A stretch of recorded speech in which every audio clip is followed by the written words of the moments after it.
হেই, আসসালামু আলাইকুম। আহ, আমি বই পড়তে খুবই ভালোবাসি এবং বই কিনতেও ভালোবাসি। আহ, অনেক স্ট্রাগলের মধ্যে দিয়ে যাচ্ছি এখন, কিন্তু এই বই পড়া বই কেনা দুটোই আমাকে সবসময় খুব আনন্দ দেয়। তো এটা হচ্ছে আমার প্রথম ভিডিও ইউটিউবে ছাড়া, মানে বই নিয়ে কথা বলা। এ নিয়ে আগেও ছাড়া হয়েছে। আহ, তো আমি গত জুন মাস এবং এই মাসে কিছু বই কিনেছি, কিছু বই পেয়েছি। তো তা আমি মনে করলাম যে একটা ভিডিও করা থাক। হ্যাঁ, একসময় হয়তো মনে পড়বে যে আমি এত বই কিনতাম, পড়তাম, কিন্তু যখন হাতে টাকা হবে এক সময়, তখন হয়তো আর সময় থাকবে না বই কেনার বা পড়ার, বা হয়তো মন মানসিকতা থাকবে না। আচ্ছা, এই কয়দিন আমি আমি অনেকগুলো বাংলা বইও কেনা হয়েছে, ইংলিশ বইও কেনা হয়েছে। তো সেগুলো না শুরু করছি। প্রথমেই শুরু করছি বাংলা বই দিয়ে। তো প্রথমেই যেই বইটা দেখা যাচ্ছে সেটা হচ্ছে বেগম রোকেয়া বা রোকেয়া সাখাওয়াত হোসেনের সুলতানার স্বপ্ন। গত কিছুদিন আগে আমি আর আমার বন্ধুরা মিলে মিরপুর না, আগারগাঁওয়ে বাংলাদেশ মুক্তিযুদ্ধ জাদুঘরে গিয়েছিলাম। তো আসার পথে ওনাদের একটা সুভিনিয়ারি শপ দেখলাম, মানে বুক শপ, অর্থাৎ তারা নিজেরাই বই পাবলিশ করেছে।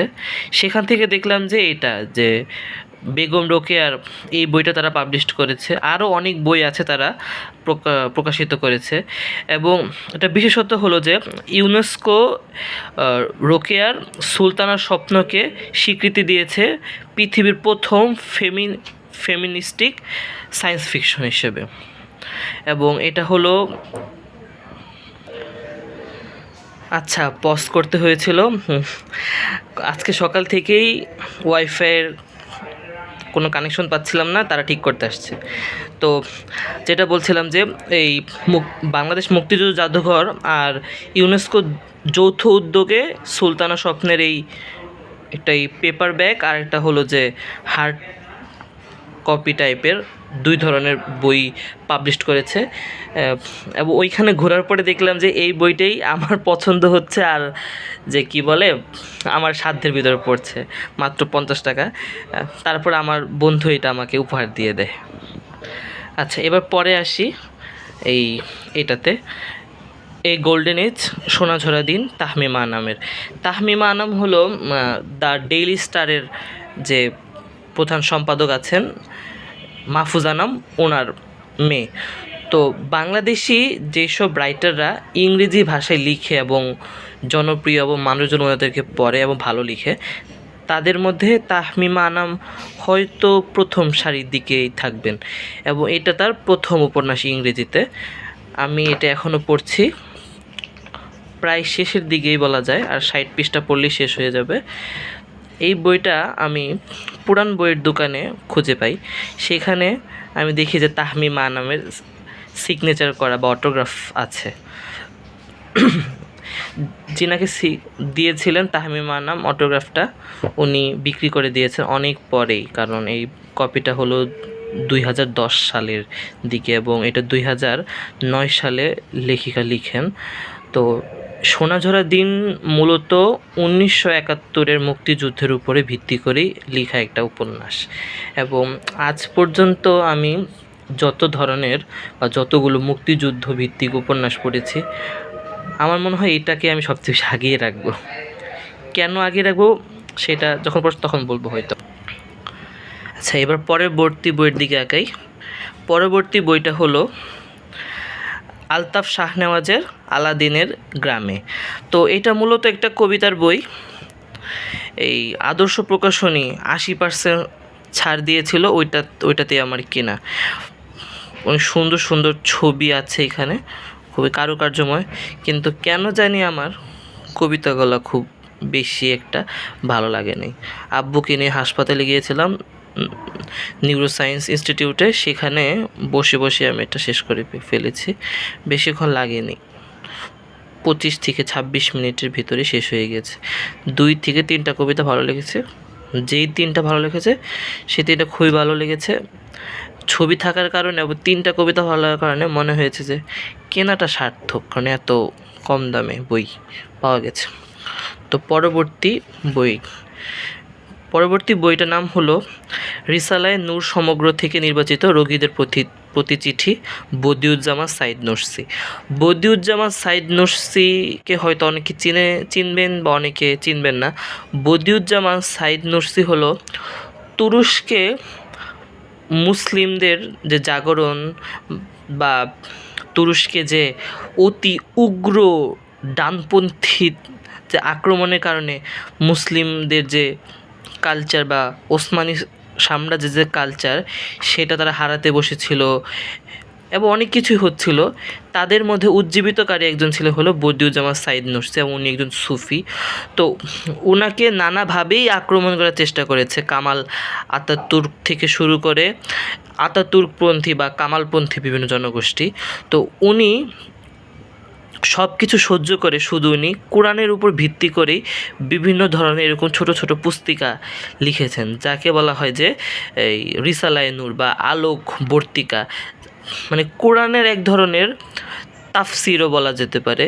তো আমি 2টা কিনেছি খুবই কম দামে, একটা হলো রোগীদের প্রতি চিঠি, আরেকটা হলো এটা ম্যান বিলিফ অ্যান্ড ম্যান। তো ওইটা হলো বাংলাতে আর এটা হলো ইংলিশে, এবং 2টেই কিন্তু তুরস্ক থেকে আসা, একেবারে অরিজিনাল কপি। পরবর্তী বই হলো জেনেটিক্স, বংশগতিবিদ্যার সহজ পাঠ, আরাফাত রহমানের। তো জেনেটিক্স, আমি যেহেতু বায়োলজির ছাত্র, তো আমার বায়োলজি বিষয়ে বরাবরই আগ্রহ, সেই অনেক আগে থেকেই, যখন থেকে আমি বই পড়া শুরু করি। তো এই বইটা যখন প্রকাশিত হচ্ছিল তখন আমি ইন্টার ফার্স্ট ইয়ার ছিলাম, তখন থেকেই কেনার ইচ্ছা, কিন্তু কেনা হচ্ছিল না। তো এইবার হঠাৎ করে কিনেই ফেললাম, কারণ দেখলাম যে এই বইটা আর 1 কপি আছে। আর আরাফাত রহমান এমন লেখক, ওনার বই যদি শেষ হয়ে যায়, ওনার বই আর বাজারে আসতে আসতে কত বছর যে লাগবে তার কোনো নাই ঠিক। তো আমি এবার আরও একটা বায়োলজির বিষয়ক বই কিনেছি। এটা হলো বাংলার স্তন্যপায়ী বন্যপ্রাণী, KN শাহজাহান করিমের। উনি অনেকগুলো পাঠ্যপুস্তক বই লিখেছেন। আমি যেহেতু প্রাণীবিদ্যার ছাত্র, তো আমার তো এমনিই ভালো লাগে বায়োলজিক্যাল বিষয়, এবং তার মধ্যে আমার ওয়াইল্ড লাইফ বায়োলজিটা সবচেয়ে বেশি প্রিয় এবং খুবই ভালো লাগে। তো এত কম দামে এবং একটা রেয়ার বই যে পেয়ে গেলাম, ফিলিং গুড। তো পরবর্তী বই যাওয়া যাক। পরবর্তী বইটা হলো খনা ও খনার বচন, আশরাফ আলীর। তো এই বইটা, খনা সম্পর্কে আমি জানতে পারি প্রথমত মনে হয় ক্লাস 9-এ ওই গল্পেতে আখতারুজ্জামান আখতারুজ্জামান ইলিয়াস না, সেটা মূলত কোনো একটা প্রবন্ধ ছিল আমাদের ক্লাস 9-এ, লোকশিল্প নামে, ওইটাতে লোকসাহিত্য নামে। তো ওইখানে আমি খনার বচন সমূহ জানতে পারি, এবং খনার একটা বচন দিয়ে শুরু হয় যে আমাদের এই আখতারুজ্জামান ইলিয়াসের রেইনকোট যে বিখ্যাত গল্পটা, সেটা। তো আমার এনভায়রনমেন্ট, জলবায়ু, পরিবেশ সম্পর্কে বিভিন্ন বিষয়ে আমার প্রচণ্ড আগ্রহ, এবং বাংলার একজন মানুষ যিনি কিনা আজ থেকে এত বছর আগে এত সুন্দরভাবে কিভাবে বলতেন, এবং আজ পর্যন্ত গ্রামে আমার দাদি, আমার নানিরাও সেগুলা মেনে চলে, সেটার আগ্রহ থেকে আমার এটা কেনা, এবং অবশ্যই পড়ব, যেহেতু আমার আগ্রহ এটাতে খুবই বেশি অনেক দিন ধরে, এবং খুবই একটা ছোট্ট বই। এবং আমি বাংলা ভাষাতে খনা নিয়ে যে সবচেয়ে বৃহৎ বই দেখেছিলাম, ওইটা পড়ার সময় এখন আর হবেও না, সামর্থ্যও কুলাবে না, কিন্তু এই বইটা খুবই কম দামে এবং খুবই ছোট্ট একটা বই, এবং ভালোই জ্ঞানটা আহরণ করতে পারবো আমি আশা করি।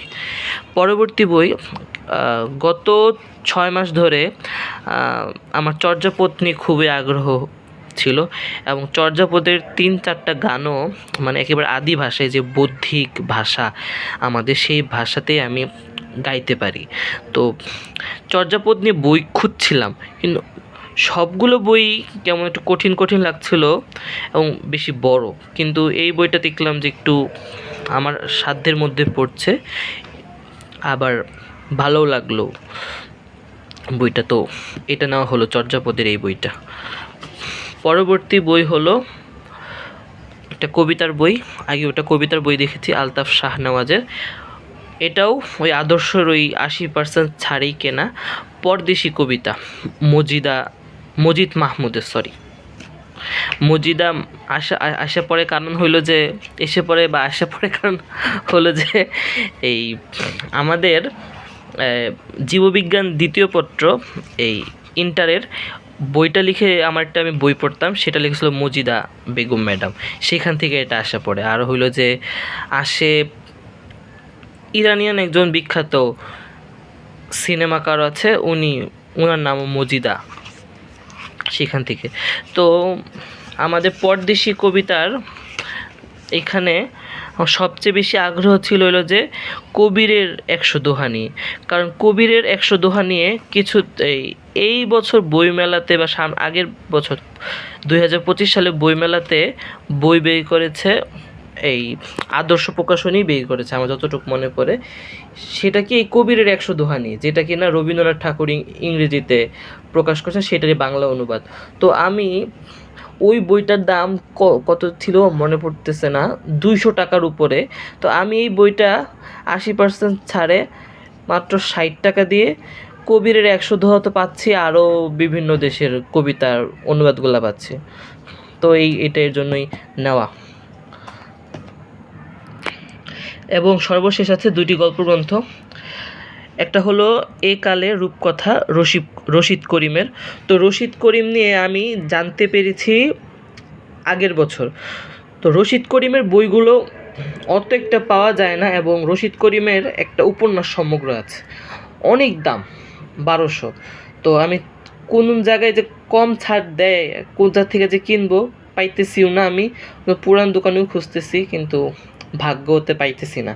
তো হঠাৎ করে সেই দিন যে ছাড়ে পেয়েছিলাম এই বইটা, 80 পৃষ্ঠা প্লাস, এই বইটা মাত্র 60 টাকারও কম দিয়ে কিনে ফেলছি। আর আমার কয়েকদিন ধরে গল্পের বই পড়তেও, ছোট গল্প আমি পড়তেছিলাম না, ওইটা পড়তে খুব ইচ্ছা করতেছিল, এবং এর জন্যই দেখলাম যে একটা পাইছি, একটাই নিই, যদি ভবিষ্যতে কখনো পাই তাহলে নিব। আর বাংলা বইতে লাস্ট হলো এই যেটা শাহেদ আলীর, যেটা কিনা বাছবিচার প্রকাশনী থেকে প্রকাশিত হয়েছে, শাহেদ আলীর এই বইটা। তো শাহেদ আলীর একটা অনুবাদকৃত বই বাংলাদেশে খুবই বিখ্যাত, এবং তার একটা ছোট গল্প খুবই বিখ্যাত। ছোট গল্পটা হলো যে জিব্রাইলের ডানা, যে মানে উনি মনে হয় নামটা নিয়েছেন ওই যে আমাদের কবি ইকবাল, আল্লামা ইকবালের যে একটা কাব্যগ্রন্থ আছে বালে জিব্রিল, ওইখান থেকে মনে হয় নিয়েছেন, আমার যা মনে হয়। আর ওনার আরেকটা বিখ্যাত অনুবাদ যেটা বলেছিলাম একটু আগে, সেটা হলো যে মক্কার পথ, মোহাম্মদ আসাদের দ্য রোড টু মেক্কার অনুবাদ। তো ওইটাও আমি পড়তেছি এখন। এবং শাহেদ আলীর একটা গল্প সমগ্র আছে, তো পেয়েছিলাম একবার আমি সমগ্রটা, কিন্তু কি ভুলে যে কিনলাম না, মানে ইগোর কারণে কিসের কারণে যে কিনলাম না আমি সেটা মনে করতে পারতেছি না এখন। কিনে ভুল করছি। তো বাছবিচার কী করছে, শাহেদ আলীর কিছু শ্রেষ্ঠ গল্প, এবং মানে বাছবিচারের যে এখানে একটা টাইটেল দেখতেই পারতেছেন, বাংলাদেশি ফিকশন, মানে বাংলাদেশ কেন্দ্রিক সাহিত্য তৈরি করার যে ফিকশনটা, সেটা থেকে কয়েকটা গল্প, 1 2 3 4 5 6 7টা গল্প নিয়ে ওনারা এই একটা পাবলিশড করেছে শাহেদ আলীর। আমার মতে শাহেদ আলী বই যে এত যে কম বের হচ্ছে বা এত কম জনপ্রিয়, এটা খুবই খারাপই লাগে আমার কাছে। যে পদ্মজা যদিও বই নিয়ে আমি খারাপ কিছু বলতে চাই না, কিন্তু যে মানুষের জীবন এত একটা ছোট, এর মধ্যে সে এত বই কীভাবে পড়বে তার কোনো তো তার একটা বাছাই করতে হয় আসলে। তো সে পদ্মজা পড়তেছে এইসব বাদ দিয়ে, আর কিছু বলার নেই। এখানে এই যে সেই বিখ্যাত জিব্রাইলের ডানাটা আছে, আমি এটা পড়েছিলাম। আমার এই জিব্রাইলের ডানা পড়ার পরে মনে হয়েছে যে এই গল্পটা কেন